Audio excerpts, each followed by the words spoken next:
It's cold. It's freezing in here. Alright, then we'll make it short and sweet and hot. All hits, Q97.1, Danny Solis live from LA Live. It's SummerSlam weekend. We're in here with some bona fide WWE divas. We've got Cameron and Naomi. Yes. And at this point, I'm not even sure if I should say AKAs anymore. Do people call you by your real names now? I go by both. I go by doesn't both, matter. yeah. Really? I'm used to both. Okay, cool. So whatever you prefer. All right. Well, I don't know. I don't know what I prefer because it's like when you meet somebody for the first time and they're like, "Hey, my name is Nicolette." And then forever you're calling them Nicolette, but then you hear some people calling them Nikki or something, and it's like, I can't call you Nikki. I met you as Nicolette. Just like you, I knew you as Naomi, I knew you as Cameron. But now with the show, people are like, maybe I know you person. Crazy. It's not crazy enough to have aliases in the first place, but then to kind of go back to your real names. I mean, I kind of like it though because it's like, you know, when we step in the ring, this is who Cameron is and that's who Naomi is. That means we mean business. But then, you know, when we're in our personal life and, you know, doing our things, you know, this is who I am, Ariane, and she's Trinity. So I think it's perfect. Sorry, I mean, I stepped over you. I'm actually glad I get to use my real name now and that I'm being known for that. When I first started, I wanted to use my real name. But your real name kind of sounds like a made-up name. It's Trinity's cool. I actually love pretty my name, and they had a Trinity before, so I couldn't keep my real name. Yeah, but she didn't really make an impact. I wasn't around then, so. So that was before your time, so it doesn't count. As long as you don't have two of the same person working in the company at the same time, right? I don't know. But people know me by it now, so it's cool. So now do fans more call you by your in-ring names or by your Total Divas names? It's weird. Now the shows, for me, now the shows air, normally, like I get people wanting, hey, Naomi, can you sign this or a picture? But now it's like a different wave of fans, like are coming up to me like at the airport sometimes. They're like, hey, Trinity. And I'm like, I love the show. And it's cool because it's not just wrestling fans. I'm starting to see that we're getting a whole different fan base, which is amazing. Yeah, that's crazy. So how do you decide, like, when someone comes up, hey, can I have your autograph? How do you figure out what to sign? You know what? It's like I'm so used to signing Cameron, and I still actually they take it off the lid, but I still sign Cameron lid. It's like stuck, so it's like I still sign it as Cameron. But I guess that's a good question. I go by what they call me. Like if they say, hey, Trinity, then okay, I know they watch Total Divas, so I sign that. Yeah, that makes sense. If they're like, hey, Naomi, can I then? Oh, they're wrestling But fans. if they just say, hey, you're like, That's good. it's gonna take a little longer to write AKAs, but whatever. Yeah, you can put Cameron, aka Ariane, or Ariane, aka Cameron. Hey, that's a good idea. Well, I'm gonna give you a couple minutes to think about it because after this interview, I'm gonna decide these things. So think about it. I'll do the AKA. All right, that'll work. So let's talk about the pre-Total Divas Punkadactyls. So before the show, as you took a butt on the E Network, you were put in kind of I would say managerial position, escort. What do you call it with Did you say escort? Not escort. You escorted to the ring. I was like escort. Escort. Ballet. Boy, bye. I'm not talking Ashley Madison type stuff. Just escorting them to the ring. You definitely get a boy bye. Oh, we did this thing. Although I will say that nobody in this room would be able to afford it. I'm just saying. You just digging, keep digging, Really? deeper. Really? And that'll hold. You gotta crawl out now. Let's see what I can do. Or I could just sidestep the subject completely and talk about something totally different. All right, let's Perfect. So we're teaming up with Brodus, and then they put Tensai into the mix now. And I had a chance to talk to them a few minutes ago, and they said it kind of evens out the chemistry now because now he has another voice of reason as opposed to just having you two ladies. Hey, we're doing this, we're doing that. Don't let him fool you. Don't let him fool you. Well, I got only his side of the story. How does that relationship work now? I mean, we all kind of contribute together. As of now, though, we really haven't been all hot like how we were. I mean, what we pretty much do is dance. So it's coming up with dance routines. That's pretty much the only thing that we put in as far as giving like some, I guess, feedback or let's try something new, maybe like dance moves. And It's funny because Brodus is probably saying that because at times he can be a little apprehensive to new dance moves. He's like, I think Like that he'll have ideas that you're not really too cool with. no, we have ideas, and he may be like, and I think that's just more of a thing, like, because he probably doesn't know how, so that's his way of being, instead of saying, I don't know how, it's more like, let's talk about this tomorrow. Although you are talking about choreography between two petite young ladies wanting a 400-pound dude to do the same thing that you're doing, right? But but what I do have to admit is before, like, I didn't know how to dance. So if I can learn, You didn't lie about it, did you? You didn't lie about it like even Reed, did you? oh dang! No, definitely. I kept it real. They knew, but in this business, you sink or swim. So it's She like worked very hard to get good, and now she's the bomb diggity. Alright, so were you, Naomi, being kind of the dancer in the group before Cameron came on board? I have a dance background, and for the longest, for years, I have dance experience and training, and I thought I was going to grow up to be a dancer, which I did for 2 years. I was an Orlando Magic dancer, and then I got into wrestling. So this was the perfect gimmick for me, although I wanted to debut wrestling and kicking butt in the ring. Right. I think this was an amazing way for us to debut. It's kept us on the road, it's kept us on TV, and adding 10 side to the group has just added another flavor, another layer, and I think we're the perfect combination. I think it's cool too because now you do have an opportunity to not just go and do the cool dance routines, but you got the opportunity to do mixed tag team matches and still get to wrestle and show off, right? It's fun. We get to do it all. That's cool. I had a question for you too, Cameron, aka Ariana. I mean, the first time WWE fans got a view of you on TV was on Tough Enough.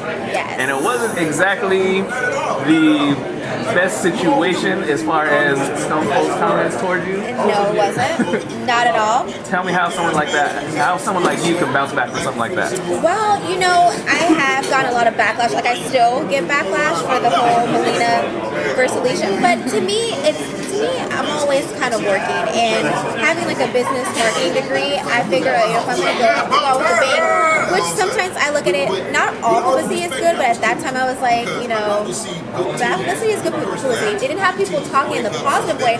But if you look where I'm at now and where I started, I've come a long way. I definitely have a passion for the business, and I definitely want to make my name and, really prove, like, I have what it takes, and I love this business to death. Like, I didn't grow up watching it, I keep that 100, but it doesn't mean if you didn't come from the background, you can't grow to love it and, get to know the history and all that. So I feel like I can be definitely a role model to show, like, I was the first eliminated, but I'm the last one. I'm the last one standing. Right? And that's what it's all about. now having the show Total Divas, like, I get to be a role model and show, like, hey, even though you may get like a no, or like, you can make it if you really put forth the effort and really try hard. So I feel like I'm a living example of that. So I'm kind of happy it kind of turned out how it did. I actually saw Steve last night at the red carpet, and he's like, do you remember what I told you? He's like, I knew you would do good, and it's Dude, crazy. that's gotta feel good. It's gotta feel good. He like commended me. He's like, I'm so proud of you. Good for you. So I think it's a positive thing. I feel like a negative thing has turned into a positive thing. Right? And you know what? I'm kind of a believer in that all publicity is good because at least people were talking about you. At least people know your name. They knew your name from then, and now they know your name. They'll never forget your name, whether it's Cameron or Ariane. They're gonna know your name. Right? Just to add to that, I think Ariane is where she is because she is a hard worker, and it's not because of what she said or did on Toughen Up. It's because this girl works harder than anybody I know, and this is something she wanted to be successful in, and she said, you know what, regardless of what people are saying about me, I'm going to shut everybody up and prove them wrong, and that's what she did, and you can't hate on that. And you know what, you look at the size of the roster. Crazy, what? Look at the size of the roster. I mean, if anyone was half-stepping it, half-assing it, they wouldn't be on the roster. Period, right? Exactly. I mean, how hard is it to get into a developmental territory for WWE, much less on Raw? Crazy. Right? The numbers are very little. Very. I think that's crazy. So I was talking a little bit to Damian Sandow and even to Brodus. because like there seems to be kind of like a youth movement that you're obviously a part of. I mean, the Divas, Talia's been there for a while, Layla's been there for a while, so there's events.